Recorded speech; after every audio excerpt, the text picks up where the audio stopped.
मोफत या ठिकाणी देण्याचा प्रयत्न आहे आणि अतिशय चांगल्या पद्धतीनं हे शिबिर या ठिकाणी आयोजित झालं आहे। भाऊ हे सांगा, दिल्लीवरून तुम्ही काल आले, खूप बातम्या आल्या, चर्चा खूप आहे, वाढदिवस झाला आणि मी आज नागपुरात आहे, संध्याकाळी मुंबईत जाणार आहे, मी मुंबईतच आहे, मी महाराष्ट्रातच आहे।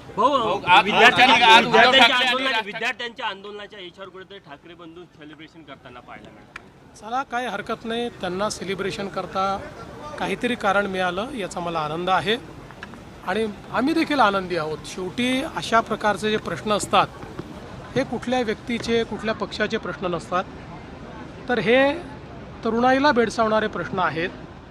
त्यामुळे त्या संदर्भात मोदीजींनी संवेदनशीलता दाखवत जे काही निर्णय केलेले आहेत, देशाचं हित महत्त्वाचं असतं, ते लक्षात ठेवून अशा परिस्थितीमध्ये जे काही निर्णय करणं आवश्यक होतं ते सगळे निर्णय मोदीजींनी केले आणि आता सोमवारी उद्या मला असं वाटतं की विधेयक देखील लोकसभेमध्ये त्या ठिकाणी मांडलं जाणार आहे की ज्यातनं पुढच्या काळामध्ये आमच्या तरुणाईचं जे भवितव्य आहे हे सुरक्षित राहण्याकरता कठोरतम कायदा हा देशाच्या आणि जगाच्या इतिहासात असा कायदा कुठेच झालेला नाही, असा कायदा करण्याचा जो काही निर्णय केलेला आहे मी खरोखर मोदीजींचे त्याबद्दल आभार मानतो। स्वतः म्हणतात की इंडिया आघाडी ब्लॉक झाली आहे, भाजप विरुद्ध भारत असा संघर्ष सुरुवात झाला असे उद्धव ठाकरे म्हणतात। मला असं वाटतं की अशा प्रकारचे डायलॉग्स हे गेल्या 10 वर्षात त्यांनी अनेक वेळा मांडलेले आहेत, पण त्यांचे डायलॉग्सचा कोणावरही असर होत नाही।